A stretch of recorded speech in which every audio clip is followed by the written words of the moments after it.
Have you ever felt a presence you couldn't see? A subtle, guiding hand shaping the world around you, its motives hidden, its influence vast and yet almost imperceptible. History, as it is told, is a grand stage, full of loud declarations, bombastic figures, and earth-shattering revolutions. But the most profound changes, the ones that truly alter the course of civilization, often happen in the quiet corners, in the hushed conversations of smoke-filled rooms, orchestrated by individuals who prefer the shadows to the spotlight.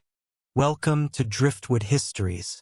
Tonight, we part the veil on a story not of sudden upheaval, but of patient, deliberate, and some might say insidious transformation. A story of an organization that named itself after a Roman general famed for his delaying tactics. A society that chose the tortoise as its public emblem, symbolizing a slow, inexorable march towards its goals.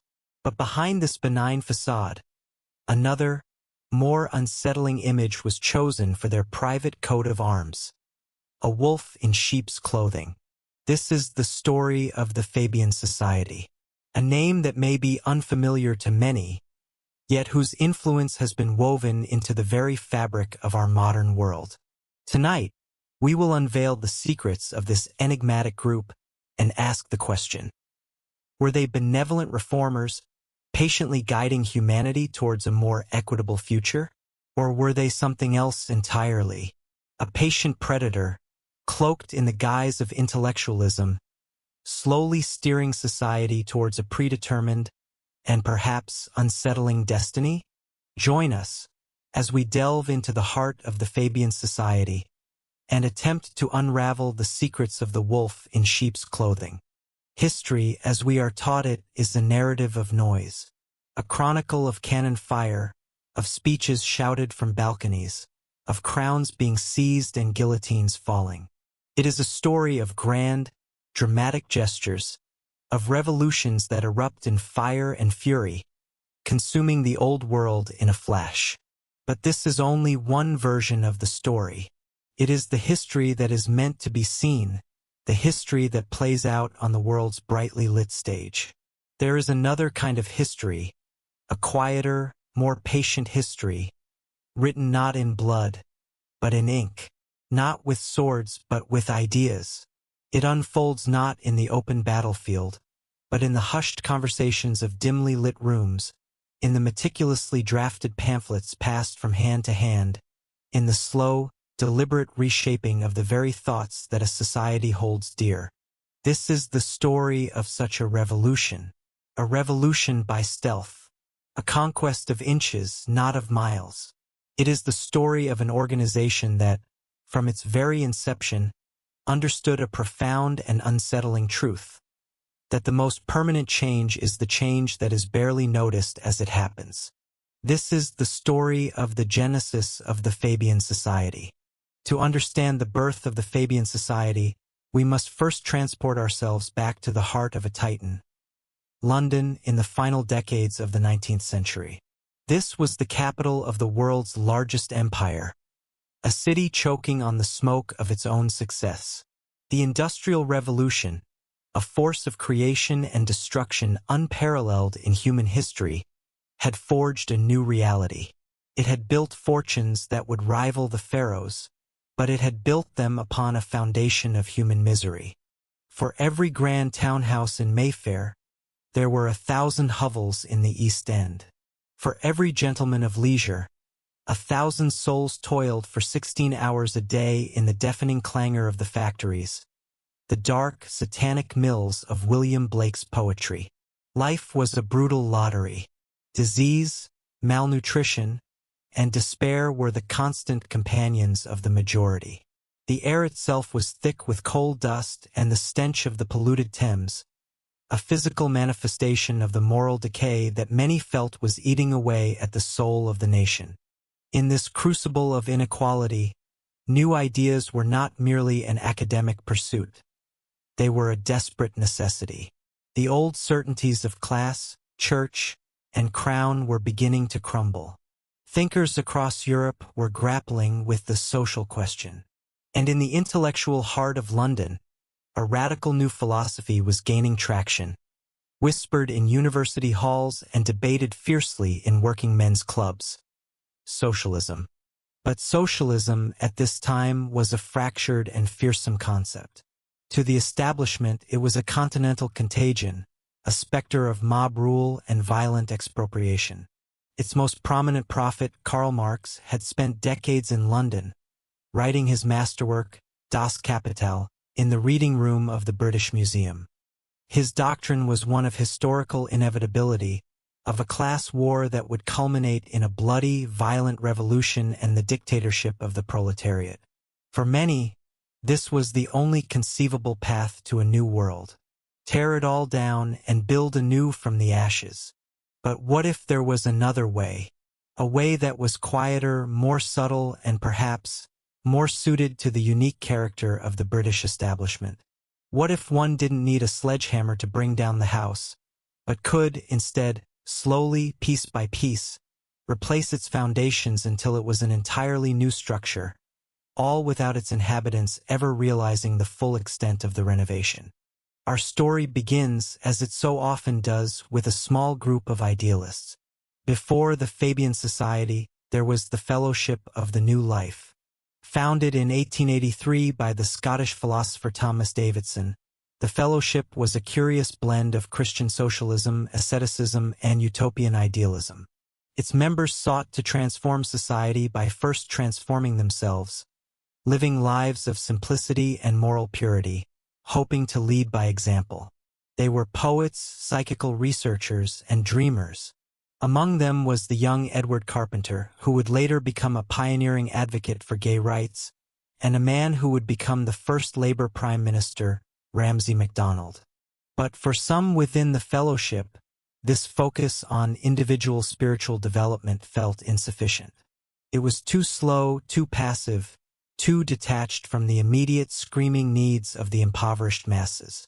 They grew impatient with a philosophy that aimed to cultivate its own garden while the world outside was burning. A schism was inevitable. On the 4th of January 1884, a faction of the fellowship met, convinced that political and economic reform must take precedence. They sought a more direct, a more pragmatic, a more political path. They decided to form a new, separate group, a society. They needed a name, an identity that would encapsulate their unique approach. And the name they chose was a masterstroke of historical illusion, a declaration of intent that was both patient and deeply menacing. They called themselves the Fabian Society. The name was not chosen at random. It was a direct reference to Quintus Fabius Maximus Verrucosus, a Roman general and statesman from the 3rd century BC. Fabius earned the nickname Cunctator, which translates to the delayer. His story is crucial to understanding the Fabian mindset. He was tasked with defending Rome against one of the greatest military geniuses in all of history, the Carthaginian general Hannibal Barca. After Hannibal had inflicted a series of catastrophic defeats upon the Roman legions, smashing them in open battle, Fabius was appointed dictator. The people of Rome were screaming for vengeance, for a grand, decisive battle to drive the invader from their lands. But Fabius knew this was suicide. He understood that, in a direct confrontation, Hannibal's superior tactics would prevail. So he devised a new, deeply unpopular and unnerving strategy. He refused to fight. He shadowed Hannibal's army, a constant, threatening presence. He launched small, harassing raids on his foraging parties, cut his supply lines, and attacked isolated detachments. He waged a war of attrition, of exhaustion, of psychological torment.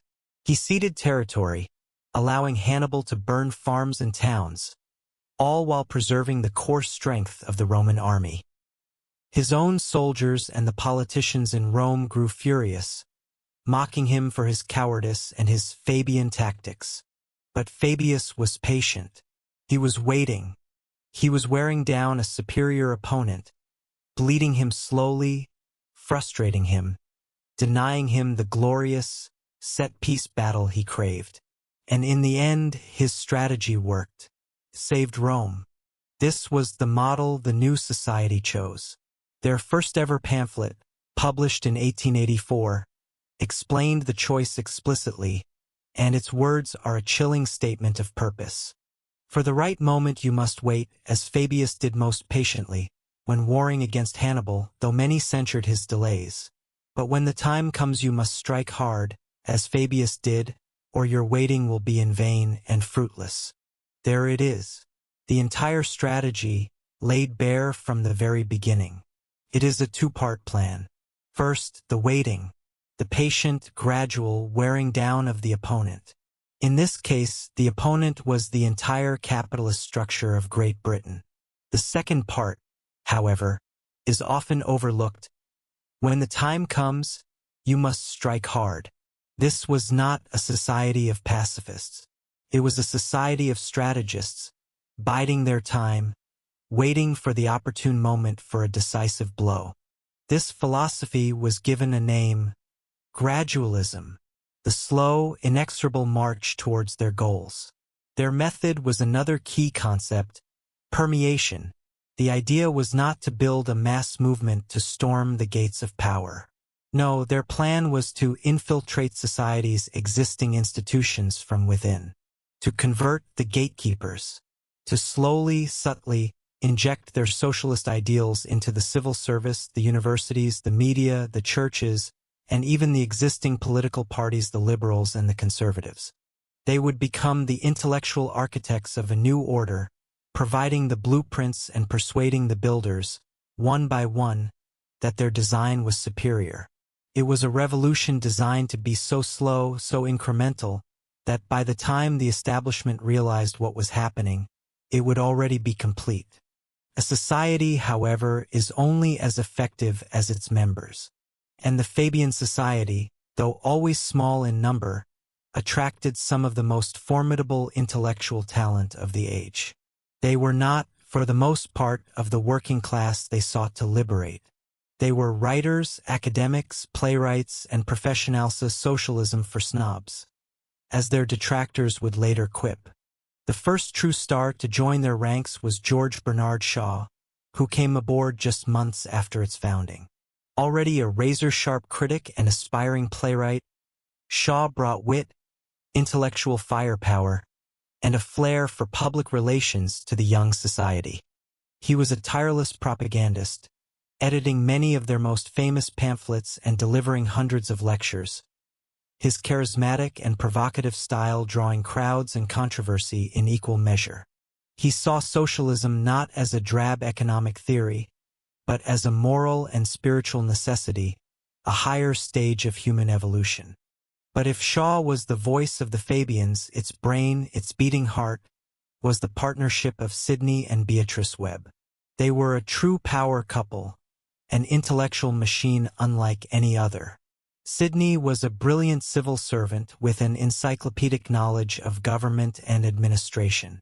Beatrice was a pioneering social investigator, the daughter of a wealthy industrialist who turned her back on her class to meticulously document the lives of the poor. Together, they were relentless. They churned out massive, data-drenched volumes on the history of trade unionism, local government, and industrial democracy. Their work was not fiery polemic. It was dense, academic, and unassailable. They believed in facts, in research, in the power of a well-argued case. Their vision was of a society run not by a chaotic market or bumbling aristocrats, but by a class of expert, professional administrators, dispassionately guiding the state for the benefit of all. They were, in essence, designing the modern bureaucratic welfare state, decade by decade, book by book. And there were others. The visionary science fiction author H.G. Wells would join, bringing his futuristic imagination to their project, though he would later become one of their harshest critics. There was Annie Besant, a famed orator and women's rights advocate, who would later become a leader in the Theosophical Society. Graham Wallas, a classical scholar and pioneer of political psychology. Emmeline Pankhurst, the future leader of the militant suffragette movement, was also an early member. This was the core group, an intellectual elite who believed they had the right and the duty to remold society. And their primary weapon was the printed word, the Fabian Tract. The Fabians unleashed a torrent of these pamphlets upon the world. They were short, cheap, and written in clear, accessible language. But they were backed by the rigorous research of minds like the Webbs. Each tract tackled a specific problem and proposed a specific socialist solution, presented not as a radical upheaval, but as a common-sense, pragmatic reform. They advocated for a national minimum wage in 1906, a universal healthcare system free at the point of use in 1911, decades before the NHS became a reality, the abolition of hereditary peerages, the nationalization of land. These were revolutionary ideas, but they were packaged and sold as practical necessities for a modern, efficient state. This was the essence of the sheep's clothing. The public face of the society was one of reasonable, well-intentioned reformers. They hosted lectures, held summer schools, and engaged in polite debate. They presented themselves as a simple think tank, a research society dedicated to social betterment. And to reinforce this benign image, they adopted a public emblem that perfectly captured their philosophy of gradualism. The tortoise, slow, patient, persistent, and inevitable, its shell protecting it from the attacks of its enemies. It moves forward, inch by inch, and it always reaches its destination. The tortoise was a brilliant piece of branding. It was non-threatening. It embodied the idea of progress without conflict, of evolution, not revolution. It was the symbol they put on their publications, the image they wanted the world to see. But there was another symbol, a symbol not meant for public consumption, a symbol that was reserved for the inner circle, a private joke, or perhaps a private admission of their true methodology. It was an emblem designed by George Bernard Shaw himself for a stained glass window to commemorate the society. An emblem that tells a very different story. It depicts a wolf, carefully cloaked in the fleece of a sheep. The wolf in sheep's clothing, one of the most ancient symbols of deception, of a predator hiding within the flock, of a hidden, dangerous nature concealed behind a benign facade.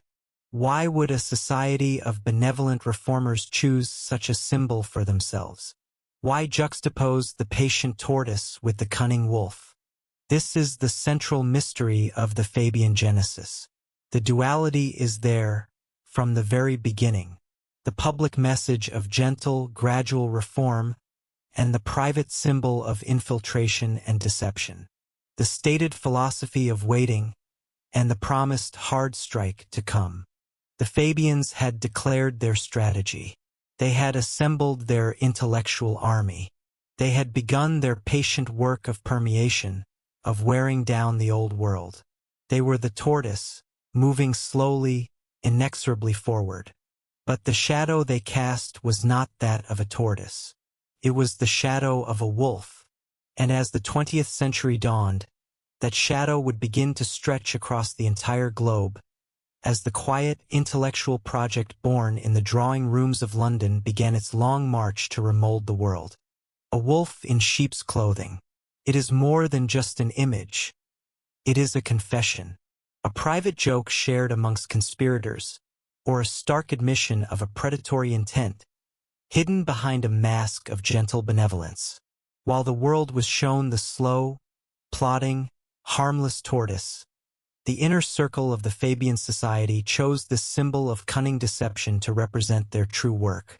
In our last chapter, we witnessed the birth of their idea, gradualism, the patient strategy of waiting, of wearing down the established order. But the Fabian doctrine was a two-part plan. It spoke of waiting, yes, but it also spoke of a time when one must strike hard. This strike would not be a violent revolution in the streets. That was the crude method of the Marxists, a method the Fabians found distasteful and inefficient. Their strike would be silent, intellectual, and far more permanent. It would be a strike against the very foundations of society. To achieve this, they needed more than pamphlets and lectures. They needed to forge the weapons of their quiet war. They needed to build institutions, to capture the levers of power, and to create a political vessel to carry their ambitions into the very heart of government. This is the story of how the wolf began to build its own forest. A story of shadowy influence, of patient construction, and of the masterful creation of the tools that would allow a tiny group of intellectuals to remold a nation and ultimately the world. An ideology, to survive and to conquer, needs a nursery. It needs a protected space where its core tenets can be refined, taught, and passed on to a new generation. It needs a factory for producing the minds that will manage its new world. The Fabians understood this better than anyone. Their first and perhaps most brilliant act of institutional creation was a place that is now a household name in academia, a globally respected university, the London School of Economics and Political Science, the LSE. To the outside world, the LSE is a pillar of social science research and education. But its origins are purely and unapologetically Fabian. It was not born from a government grant or a philanthropist's desire for general learning. It was born from a specific strategic bequest. In 1894, a wealthy and eccentric Fabian sympathizer named Henry Hunt Hutchinson died. He had been so impressed by the Society's mission that he left a substantial sum of money, around £10,000, a fortune at the time, in his will, directly to the Fabian Society. His instructions were vague, entrusting 5 trustees, including Sidney Webb and Edward Pease, to use the funds to advance the Fabian cause. Some members wanted to use the money for political campaigns or propaganda. But Sidney Webb, the master strategist, had a far more ambitious, long-term vision. He saw an opportunity not for a fleeting victory, but for a permanent one. He argued passionately that the money should be used to found a new college. A college dedicated to the study of economics and political science, but from a Fabian perspective. Was this a temple of learning or something else? Beatrice Webb, in her diary, was candid about the school's true purpose. She wrote of their hope that the new institution would teach, lecture, and write in the spirit of the Fabian Society. She admitted that their goal was to create a place that could permeate the civil service, the media, and the political world with individuals trained in their collectivist doctrines. And so, in 1895, the London School of Economics was founded by Sidney and Beatrice Webb, George Bernard Shaw, and Graham Wallas. This first director, William Hewins, was a Fabian. This curriculum was shaped by Fabian ideals. They even debated what to name the streets in their model plans for the campus, with Fabian Street and Morris Road, after the socialist artist William Morris, being early contenders. The LSE was an ideological Trojan horse, wheeled into the heart of the British establishment. It provided the intellectual ammunition and, more importantly, the intellectual personnel for the coming social transformation. It would train generations of bureaucrats, politicians, journalists, and academics who, steeped in its ethos, would go on to staff the very institutions the Fabians sought to control. It was a masterstroke of permeation, creating the new men who would seamlessly integrate into the old system and change it from within. The wolf now had a place to raise its cubs. Training the future elite was one part of the plan.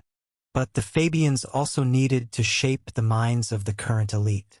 They needed a mouthpiece, a platform from which to inject their ideas into the weekly conversation of the nation's political and cultural classes. They needed a publication that was respectable, intellectual, and relentlessly on message. In 1913, that platform was created. With Sidney and Beatrice Webb at the helm, and with significant financial backing from George Bernard Shaw, who contributed £1,000, they founded the New Statesman magazine. It was not a revolutionary rag to be sold on street corners. It was a sophisticated weekly journal of politics and literature, designed to be read in the corridors of power, in the common rooms of Oxford and Cambridge, and in the drawing rooms of the influential. Its first editor, Clifford Sharp, was a Fabian. Its purpose, as stated by the Webbs, was to hunt for the most effective permeation of the political landscape. The New Statesman became the society's sophisticated propaganda arm. Week after week, it would present Fabian-inspired solutions to the problems of the day, wrapped in elegant prose and rigorous analysis. It critiqued government policy, championed social reforms, and relentlessly promoted the vision of a planned, collectivist society. It gave the Fabians a voice that was heard and respected by the very people they sought to convert. It was the public relations department for their quiet revolution, normalizing their radical ideas and making them palatable to the mainstream. With the LSE to train the administrators and the New Statesman to persuade the influencers, two pillars of the Wolf strategy were in place. But the final and most crucial piece of the puzzle was still missing: a dedicated political party to turn their carefully crafted policies into the law of the land. The initial Fabian strategy of permeation had focused on infiltrating the existing liberal and conservative parties. The hope was that they could whisper their ideas into the ears of powerful men, regardless of their political rosette. George Bernard Shaw famously compared it to the way a microbe infects a host. But this strategy, while having some success, was proving to be too slow and unreliable. The old parties were deeply entrenched in the interests of capital and aristocracy. They would adopt certain reforms, but they would never willingly consent to their own dissolution. The Fabians realized they needed their own horse in the race. They needed a political vehicle that was theirs from the ground up. The opportunity came from the growing power of the organized working class. The trade unions, representing millions of workers, were a formidable force, but they lacked a unified political voice in Parliament. The Fabians, with their intellectual prowess and strategic acumen, saw a perfect marriage of convenience. The muscle of the unions combined with the brain of the society. In 1900, representatives from the Fabian Society, including Edward Pease and George Bernard Shaw, met with trade union leaders and other socialist groups. Together, they formed the Labor Representation Committee, or LRC. Its humble goal was simply to get more working-class representatives elected to Parliament. The Fabian Society was a founding, constituent body of this new alliance. 6 years later, in 1906, the LRC, having won a surprising 29 seats in the general election, formally changed its name to the Labour Party. The Fabians were present at its creation. They were not a mass movement, but they were the architects. They were the ones who provided the intellectual framework, the policy documents, and the long-term vision. Their influence became indelibly stamped onto the party in 1918. The First World War had shattered the old political landscape, and the Labour Party was poised to become a major force. It needed a new constitution, a document that would define its core beliefs. The man chosen for this monumental task was the Fabian master planner himself, Sidney Webb. It was Webb who authored Clause 4 of the Labour Party Constitution. For over 70 years, this clause would remain the ideological heart of the party. It committed labor to securing for the workers the common ownership of the means of production, distribution, and exchange. This was not just a call for reform. This was a call for the complete dismantling of the capitalist system. It was pure, undiluted socialism, written into the very DNA of Britain's new, rising political party by the hand of a Fabian. The permeation was complete. The wolf was no longer just whispering from the outside. It had built the house and now held the keys to the front door. The success of this strategy is written in the annals of British history. Every single prime minister to ever lead a Labour government from Ramsay MacDonald in 1924 to Clement Attlee, whose post-war government created the National Health Service based on a 1911 Fabian plan, to Harold Wilson, to James Callaghan, and even to the architect of New Labour, Tony Blair has been a member of the Fabian Society. This extraordinary influence is perfectly and chillingly captured in the Society's most famous and revealing artifact, the Fabian window. Designed by George Bernard Shaw in 1910, it is a monument to their self-perception. Look closely. It is not a modest depiction of intellectual debate. At the top, two figures, in blacksmith's aprons, are hammering a glowing globe of the earth on an anvil. These are George Bernard Shaw himself and Sidney Webb. Their mission is explicit. They are remolding the world, reshaping it. As the inscription below them reads, "Remold it nearer to the heart's desire." Their desire. Below them, a line of Fabian intellectuals, including H.G. Wells and the Society's secretary Edward Pease, are shown kneeling in mock religious adoration, not before a god, but before a pile of socialist texts. They are worshipping the ideology, the plan. And above it all, presiding over this scene of global reengineering, is the shield bearing their clandestine coat of arms, the wolf in sheep's clothing. There is no ambiguity here. It is a celebration of their project and their method. They see themselves as the chosen few, the intellectual blacksmiths with the right and the power to forge a new world, using deception as a necessary tool. The window is a remarkable piece of evidence, a visual confession of their grand and hidden ambition. Its own history adds another layer of intrigue. The window was stolen in 1978 and remained missing for decades, a lost piece of a secret history. Then, in 2005, it mysteriously resurfaced at a Sotheby's auction. The Fabian Society reacquired it. And in a moment of breathtaking symbolism, in 2006, the Fabian window was officially unveiled at its new home, the London School of Economics, by the sitting Prime Minister of Great Britain, Tony Blair, a proud member of the society it depicted. The circle was complete. The Fabian Prime Minister at the Fabian University, unveiling the symbol of the Fabian mission to remold the world. The wolf's shadow was not confined to the British Isles. The Fabian model of gradualist, state-led socialism proved to be a powerful and attractive export. As the British Empire began to recede, many leaders of the newly independent nations, who had often been educated in Britain at places like the LSE, looked to the Fabian model for their own societies. Jawaharlal Nehru, the first Prime Minister of India and a towering figure of the 20th century, was deeply influenced by Fabianism during his time in Britain. He saw in their vision of a planned economy and a strong, centralized state the perfect tool for modernizing his vast and complex nation.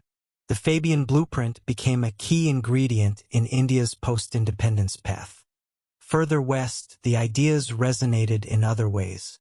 Some scholars have argued that the state-centric, single-party socialist models adopted by Ba'athist movements in the Middle East also drew intellectual inspiration from the Fabian emphasis on elite-led, top-down social engineering.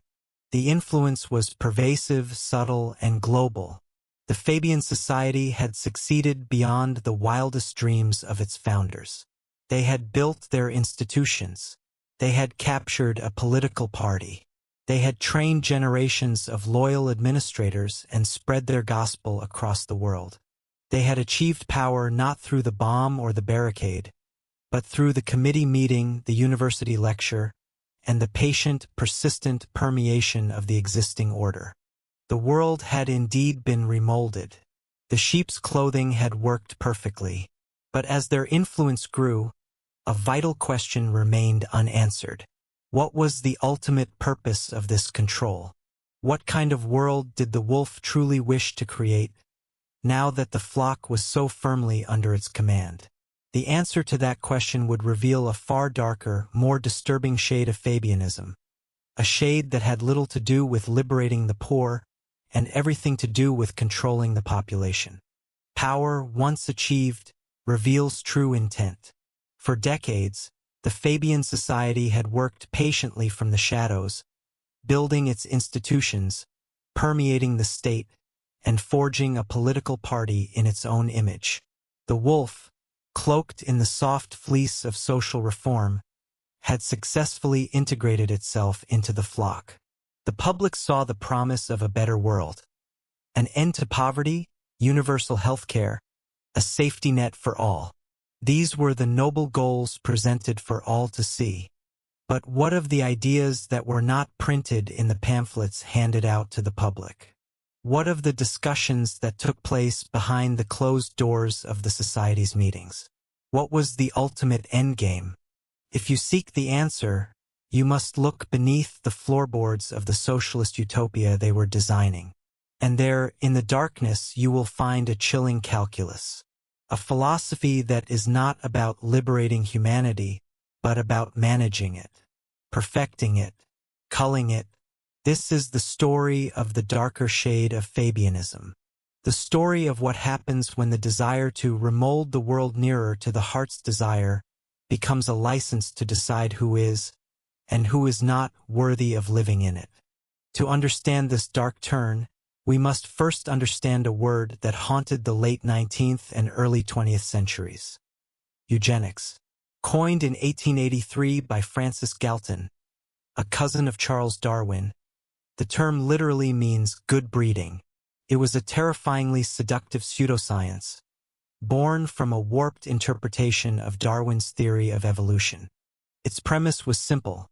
Just as a farmer can breed better livestock by selecting for desirable traits, society could and should actively manage the reproduction of its own population. It sought to encourage the fit, the intelligent, the healthy, the successful to have more children, while discouraging or actively preventing the unfit, the poor, the sick, the disabled, the feeble-minded from reproducing at all.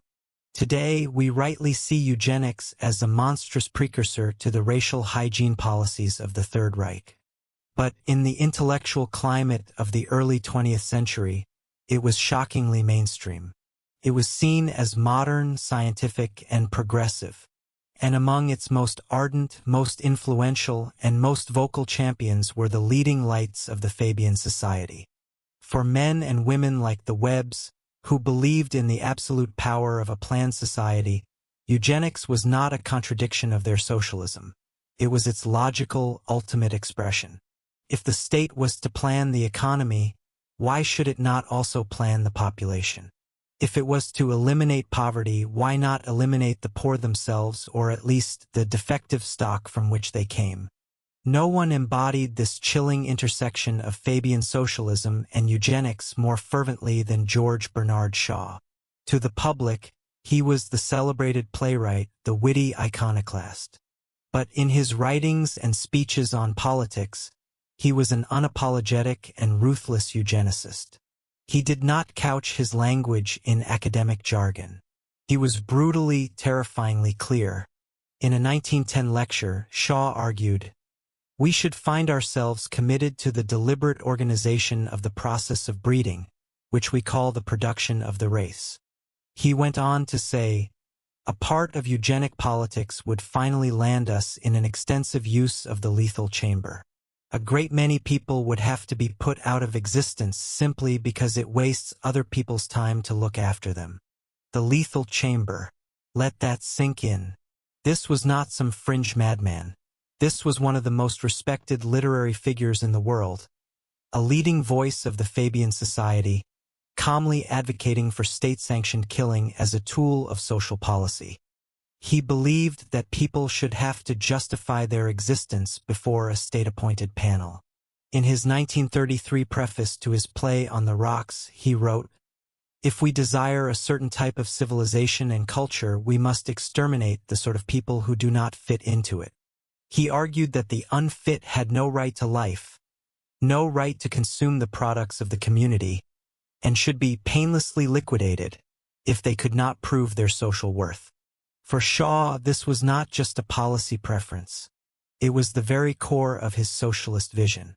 He once declared, "The only fundamental and possible socialism is the socialization of the selective breeding of man." In his view, A society that provided a safety net for the weak without also preventing them from reproducing was doomed to overwhelm the solicitous state. The welfare state and the lethal chamber were, in his mind, two sides of the same coin. If Shaw was the fiery prophet of Fabian eugenics, Sidney and Beatrice Webb were its cold, methodical architects. Their passion was for data, for efficiency, for the perfectly administered state run by a disinterested elite. And from their rational, bureaucratic perspective, the unfit were simply a drain on the system. They were a problem to be managed. In their writings, they spoke of the need to deal with the social problem group. They advocated for policies to ensure what they called a national minimum of fitness. Anyone falling below this state-mandated minimum was not to be coddled, but to be controlled. Beatrice Webb wrote in her diary of her desire for a more systematic and intelligent breeding of the human race. Their 1909 Minority Report for the Royal Commission on the Poor Laws, while celebrated as a foundational document of the welfare state, contained within it this darker logic. It called for the creation of detention colonies for those deemed unemployable. It was a short step from segregating the unfit to preventing them from having children. In the Fabian publication, the New Heptarchy series, one writer, the researcher Dr. C. W. Salibi, who was a member of the Eugenics Education Society's Council, argued that imperialism and eugenics are the master ideas of our time. The Fabians were at the forefront of arguing that the state must have the power to control human heredity. Fabian Tract number 131, The Decline in the Birth Rate by Sidney Webb, openly discusses the threat of the unfit outbreeding the fit. This was the wolf's logic laid bare. The welfare state, the sheep's clothing, was not just about compassion. It was about creating a system of registration and control, allowing the expert state planners to identify, monitor, and ultimately manage the reproduction of the entire population. The visionary author H.G. Wells, another giant of the Fabian Society's early years, shared this obsession. In his 1901 book, Anticipations of the Reaction of Mechanical and Scientific Progress upon Human Life and Thought, he laid out his chilling vision for a new republic. In this future world state, run by an efficient, scientifically minded elite, there would be no place for those he deemed inferior. He wrote, "And for the rest, those swarms of black and brown and dirty white and yellow people who do not come into the new needs of efficiency. Well, the world is a world, not a charitable institution, and I take it they will have to go. They will have to go." He continued, "It is their portion to die out and disappear." Wells even described the moral code of his new republic as one that will have little pity and less benevolence for the masses of human rubbish. He argued that all the mess of sentimental cowardice that prevented society from dealing with its failures would be swept away. This was the fantasy of the Fabian elite. A clean, orderly, efficient world, unburdened by the human rubbish that offended their sensibilities. It was a vision born of staggering arrogance, a belief that they, the intellectual vanguard, possessed the right to design humanity itself. This was not merely theoretical debate. These ideas had consequences. They created an intellectual climate where horrific policies could be justified as progressive. The prominent human rights barrister Jeffrey Robertson KC has argued that Fabian intellectuals provided the direct philosophical inspiration for one of the most shameful chapters in Australian history, the Stolen Generations. From the early 1900s to the 1970s, Australian state and territory governments systematically and forcibly removed thousands of Aboriginal and Torres Strait Islander children from their families. The justification for this policy was explicitly eugenic. The goal was to breed out the color, to assimilate mixed-race children into white society and let the full-blood populations, as they were cruelly termed, die out. The architects of these policies were using the language and the logic pioneered in London by the Fabians. the state's right to interfere with reproduction and family life for the good of the nation. The Fabian dream of a planned population became a nightmare of stolen childhoods on the other side of the globe. This disturbing view of racial hierarchy was not limited to eugenics. It also infected the society's view of empire. While some Fabians were genuinely anti-imperialist, the dominant faction, led by the Webbs and Shaw, were what became known as social imperialists. They supported the British Empire, seeing it not as a project of exploitation, but as a vehicle for spreading their superior civilization and efficient administration to the lesser races of the world. The Boer War, from 1899 to 1902, brought this internal conflict to a head. When Britain went to war to secure its control over the resource-rich republics in southern Africa, the Fabian society was torn. The leadership, however, successfully passed a resolution declaring that the issue of imperialism was outside the scope of the society's socialist mission. This effective endorsement of the war and the brutal concentration camp policies that accompanied it was too much for some. Emmeline Pankhurst, the future suffragette leader, resigned in disgust. A brilliant young philosopher named Bertrand Russell, who had briefly been a member, also left in protest. They saw the moral rot at the heart of an ideology that could speak of social justice at home while condoning imperial conquest abroad. The darker shade of Fabianism was not invisible to their contemporaries. As their influence grew, so did the chorus of their critics, from both the political right and the left. From the right, the Austrian economist Friedrich Hayek launched the most devastating intellectual assault. Having fled the rise of Nazism in Europe, Hayek saw in the Fabian vision of a planned society the same seeds of tyranny he had witnessed on the continent. In his monumental 1944 book, The Road to Serfdom, he argued that the Fabian pursuit of economic control would inevitably lead to the loss of personal and political freedom. He warned that concentrating so much power in the hands of state planners, no matter how well-intentioned they claimed to be, would create a system of coercion and control that would ultimately crush the individual. For Hayek, the Fabian middle way was a lie. It was merely the first slow step on a path that ended in totalitarianism. But the Fabians were also despised by the hardline revolutionary left. Vladimir Lenin, the leader of the Bolshevik Revolution, had nothing but contempt for them. He saw their gradualism as a cowardly betrayal of the working class, a way to prop up the capitalist system by offering minor concessions.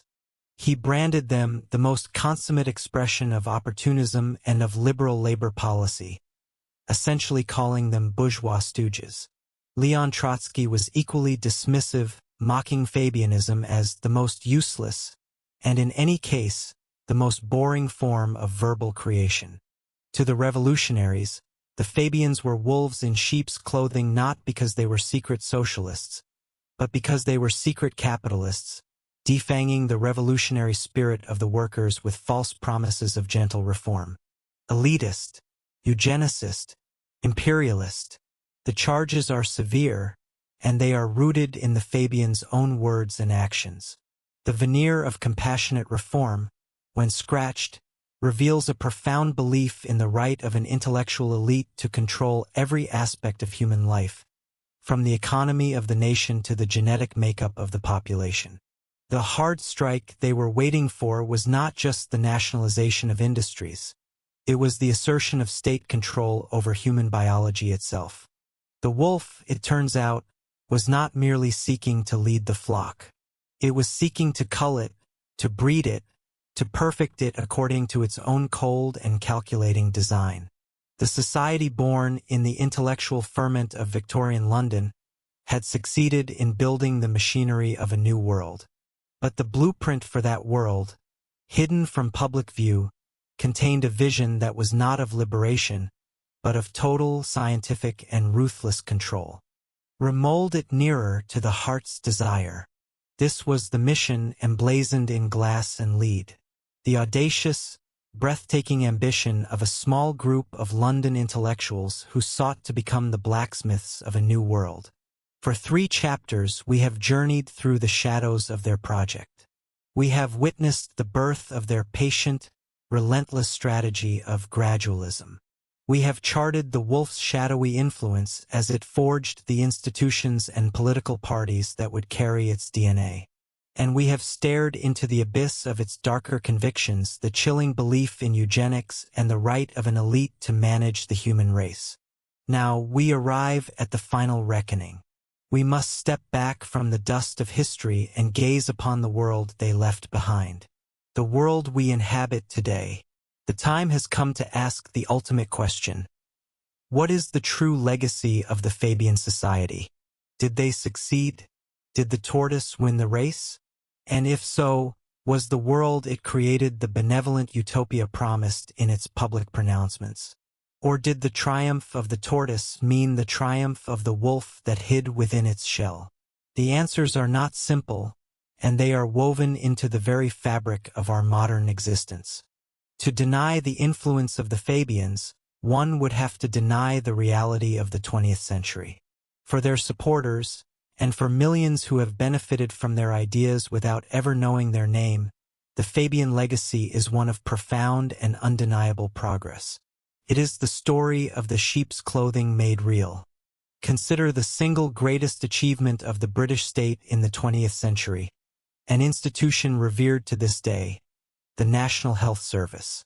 The NHS, a system providing healthcare to all free at the point of use, based on need, not the ability to pay. This was not an idea that sprang fully formed from the mind of a post-war politician. It was a Fabian idea, first formally proposed in a Fabian pamphlet in 1911, decades before it became reality.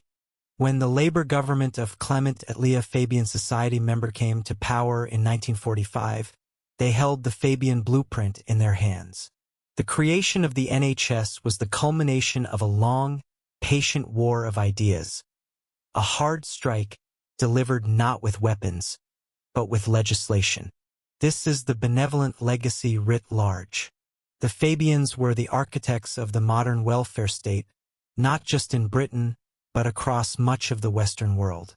The concept of a national minimum wage, the idea of a comprehensive social security system to protect the old and the unemployed, the expansion of public education, these pillars of modern social democracy can all trace their intellectual lineage back to the research, the advocacy, and the relentless pamphleteering of the Fabians.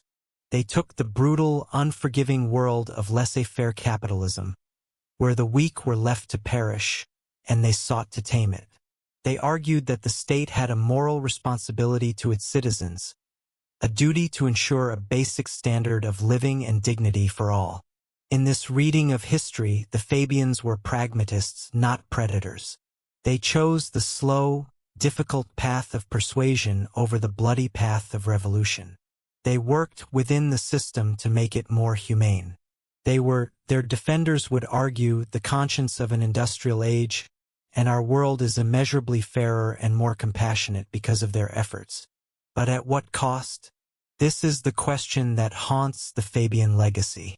For every benevolent reform, their critics see a darker trade-off, a slow and steady erosion of something fundamental, individual liberty. The Austrian economist Friedrich Hayek, in his prophetic work The Road to Serfdom, warned precisely of this. He argued that the Fabian dream of a centrally planned society, managed by a cadre of selfless experts, was a dangerous illusion. To plan an economy is to plan people's lives. And to plan people's lives is to control them. The legacy of Fabianism, in this view, is the creation of the nanny state. A vast, sprawling, and often unaccountable bureaucracy that intrudes into every corner of our lives, from our earnings to our health to the education of our children. The efficient, expert administrators that Sidney and Beatrice Webb dreamed of training at the LSE have become a permanent, powerful class, governing by regulation and decree, often far removed from the democratic process. The Fabians promised to liberate the worker from the tyranny of the capitalist. But their critics argue they simply replaced one master with another, more insidious one, the state. A state that, in its quest to provide security, demands conformity. A state that, in its pursuit of equality, often stifles excellence and punishes success. This is the world Hayek feared, a world where the individual is subordinated to the collective, where personal responsibility is replaced by state dependency, and where freedom is slowly, incrementally traded away for security. It is the long, gray shadow of the wolf's desire for control. And we must not ignore the poison at the root of their vision. The Fabian legacy is forever stained by its deep and passionate entanglement with eugenics. This was not a minor intellectual fad or an unfortunate footnote. For key figures like Shaw and the Webbs, the belief in managing the genetic stock of the population was central to their project. This reveals the ultimate danger of the Fabian mindset, a staggering elitist arrogance, a belief that they, the enlightened few, possessed a knowledge so superior that it gave them the right to make decisions about who should live, who should breed, and who should be painlessly liquidated for the good of the whole. Can we truly celebrate the creation of the welfare state while ignoring the fact that its chief architects also advocated for lethal chambers and the sterilization of the unfit? It raises a deeply disturbing question. Was the welfare state, with its systems of registration and monitoring, also intended as a tool for this social engineering? A mechanism for the state to identify and manage the human rubbish that H.G. Wells so callously described? This is the darkest part of the wolf's shadow. It is a legacy of an idea so toxic that it helped fuel the worst atrocities of the 20th century. While the Fabians themselves did not build the concentration camps of Nazi Germany, their enthusiastic promotion of eugenics helped to normalize the pseudoscience that made such horrors possible. It is a part of their history they can never erase. And what of their method? Permeation, the slow, secret infiltration of the institutions of power. Was this a legitimate form of democratic engagement, or a fundamentally dishonest conspiracy? By choosing to work behind the scenes, by seeking to convert the elite rather than win a mandate from the masses, the Fabians deliberately chose a path of stealth. They cloaked their ultimate socialist aims in the language of pragmatic reform. They presented themselves as harmless intellectuals, all the while working to fundamentally transform the state without ever fully declaring their intentions to the public. This legacy of entryism and intellectual dishonesty has had a lasting effect on our politics. It fosters suspicion. It feeds the narrative that great events are controlled by a secret cabal, that democracy is merely a stage play for the public while the real decisions are made elsewhere. The Fabians, with their private emblem of the wolf in sheep's clothing, not only practiced this method, they celebrated it. And what of the Fabian Society today? Still exists. It remains an influential think tank, still formally affiliated with the British Labour Party, still publishing its tracts, still holding its summer schools. Its influence is less overt, its name less known than in its heyday. But its intellectual DNA is everywhere. The third-way politics of leaders like Tony Blair Fabian in the 1990s can be seen as a modern incarnation of Fabian gradualism. It was an attempt to reconcile socialist goals with a market economy, to find a pragmatic middle way. It was, in essence, the continuation of the long Fabian project of remolding capitalism from within, rather than overthrowing it. Perhaps the most profound legacy of the Fabian Society is, paradoxically, its own invisibility. They were so successful at permeating the mainstream that their ideas have become the water we swim in. The political consensus of the post-war era, the belief in a mixed economy, a strong welfare state, and a powerful interventionist governmentus, in many ways the world the Fabians designed. Their revolution was so gradual, so successful, that we no longer even recognize it as a revolution.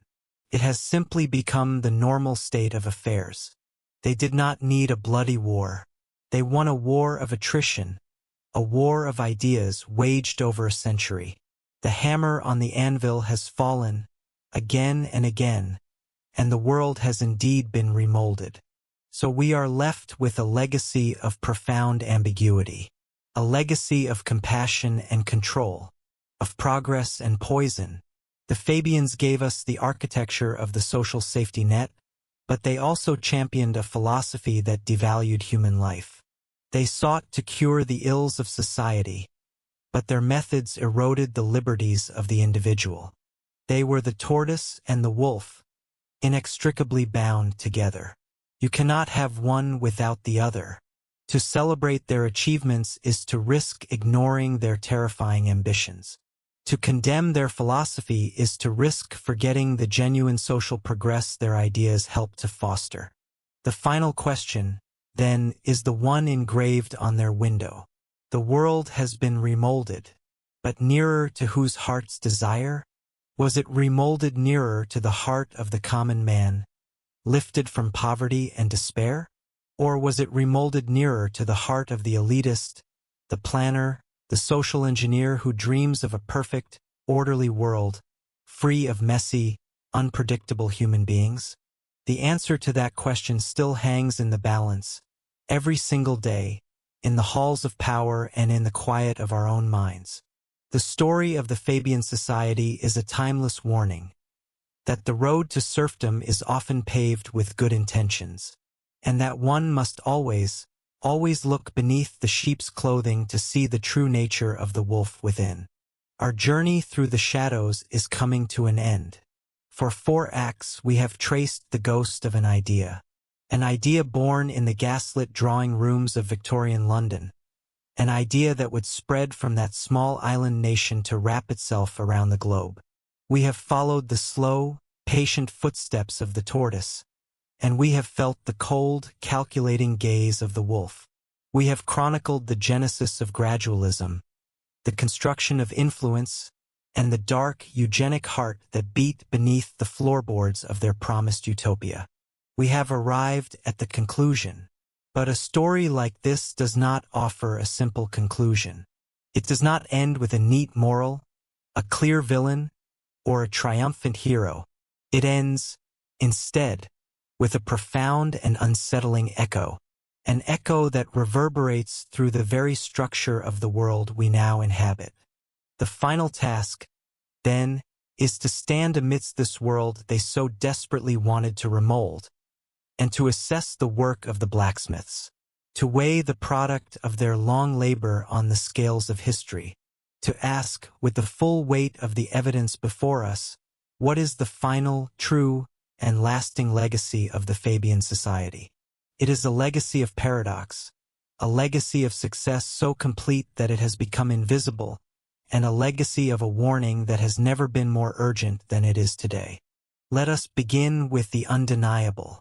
The Fabian legacy is, first and foremost, a legacy of tangible success. To dismiss their impact is to be willfully blind. The world that existed before the Fabians began their work was a world of brutal, unrestrained capitalism. A world where poverty was seen as a moral failing, where illness meant financial ruin, and where old age meant destitution. It was a world without a safety net. The Fabians, more than any other single group, provided the intellectual and political blueprint to change that reality. Their vision, their research, and their relentless permeation of the state directly led to the creation of the modern welfare systems that now define every advanced nation on Earth. When a child in Britain receives care from the National Health Service, regardless of their parents' income, they are living within the Fabian legacy. When a worker is protected by a minimum wage, when an unemployed person receives benefits to keep them from starvation, when a retired couple lives with dignity thanks to a state pension, these are the fruits of the Fabian project. These are not small things. They are monumental achievements of social compassion that have improved the lives of billions. Their supporters would argue, with considerable evidence, that the Fabians civilized capitalism. They smoothed its roughest edges, forcing it to develop a social conscience.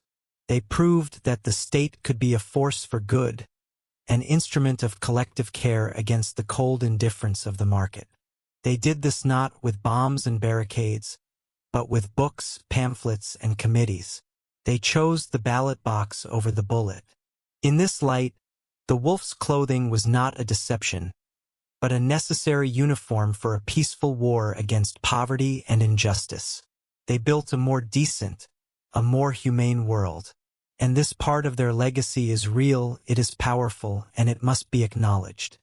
But a house built on a flawed foundation, no matter how beautiful its facade, is forever unstable. And we must now turn our gaze from the tangible legacy of their policies to the intangible, ideological legacy of their mindset. For it is here, in the very way they thought about the world and humanity's place within it, that the darker shadows lengthen. The first and most pervasive legacy is that of elitism as a virtue. The Fabians were not democrats in the truest sense of the word. They did not trust the wisdom of the common person. They believed that society was a complex machine that could only be operated by a small, highly intelligent, and specially trained class of experts. They saw themselves and the administrators they would train at the London School of Economics as a new kind of priesthood, the high priests of the modern state. This belief is now deeply embedded in the governance of the Western world.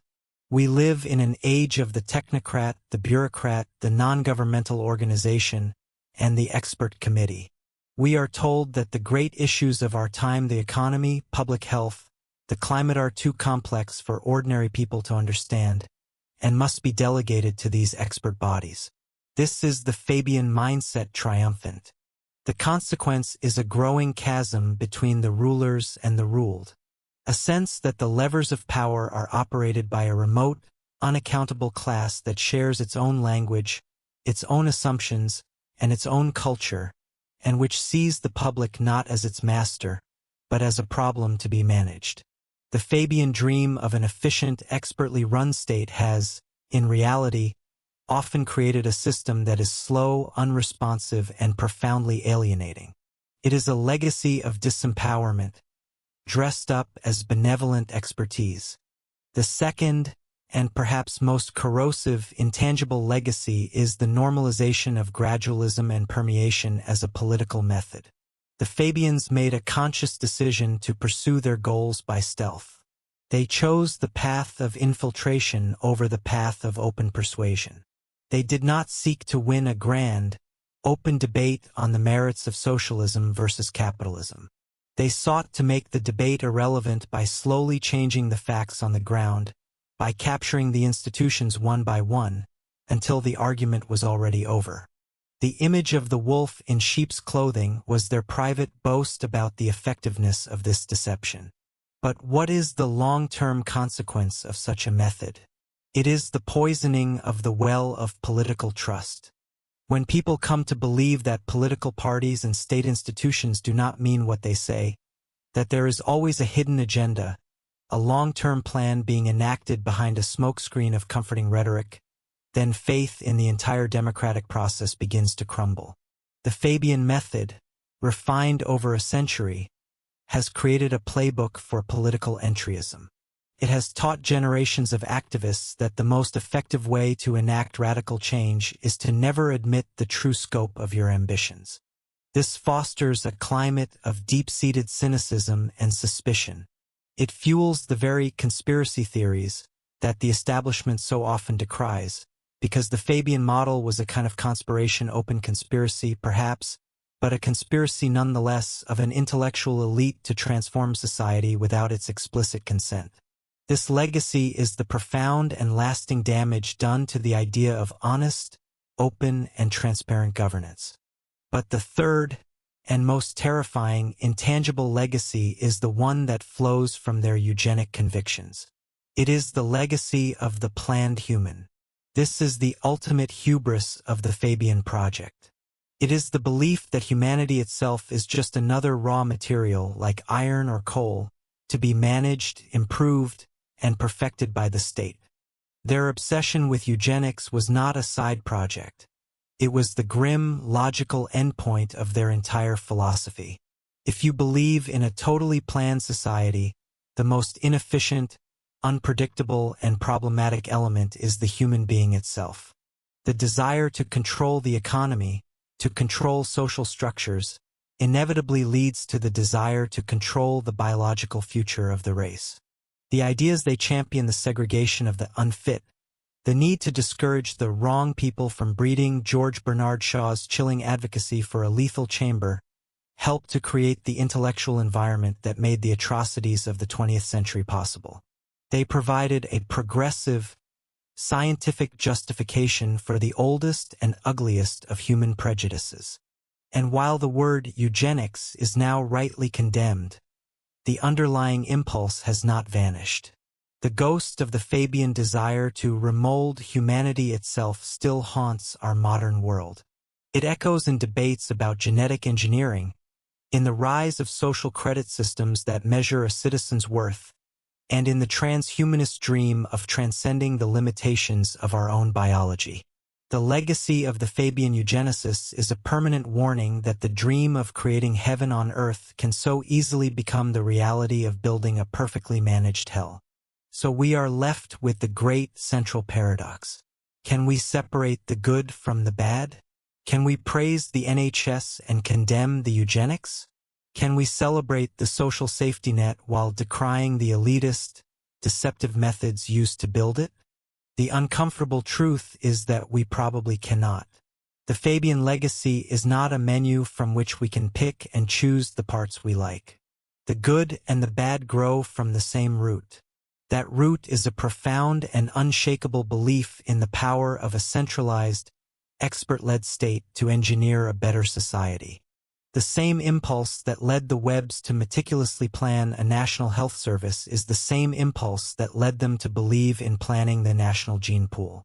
The same logic that saw an unregulated market as chaotic and inefficient is the same logic that saw messy, unpredictable human families as a problem to be managed. The desire for control is the unifying thread. The sheep's clothing of the welfare state was offered to make the flock healthier, yes, but also to make it more manageable, more docile, more easily observed and catalogued by the shepherds of the state. The wolf's desire was not simply to eat the sheep, but to own them, to perfect them, to become the absolute master of the flock. The benevolent mask and the predatory fangs are part of the same creature. This is the secret the Fabian society ultimately reveals, that the quest for a perfect society can lead its architects to lose their own humanity. So what is the final verdict? The Fabian society was perhaps the most successful and influential intellectual movement of the 20th century. They achieved a quiet, patient, and permanent revolution. They succeeded in their stated goal of remolding the world. But the world they created is one of deep and profound contradictions. It is a world with more security, but arguably less liberty. A world with more material equality, but also with a more powerful and intrusive state.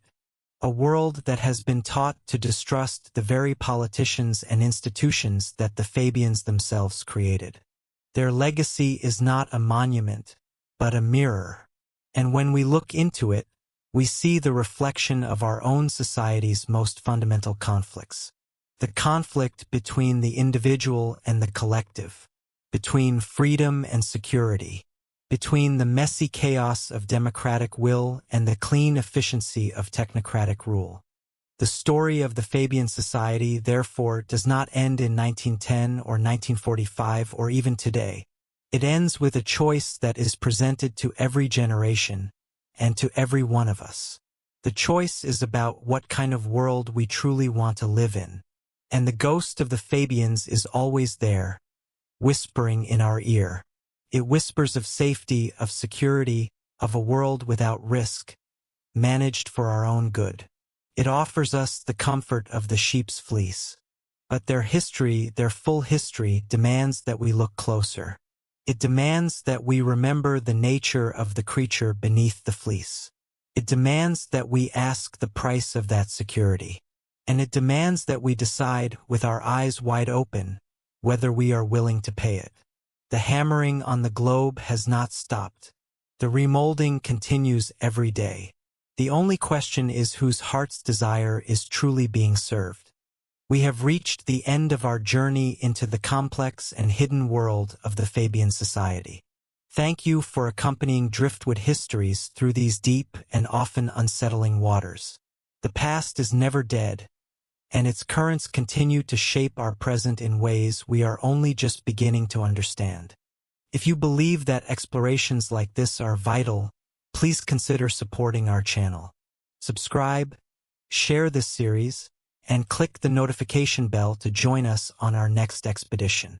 Every single bit of your support empowers us to continue our mission, to sift through the forgotten fragments of the past and piece together the stories that truly matter. Until next time, remain curious, challenge the accepted narratives, and never, ever be afraid to look for the wolf.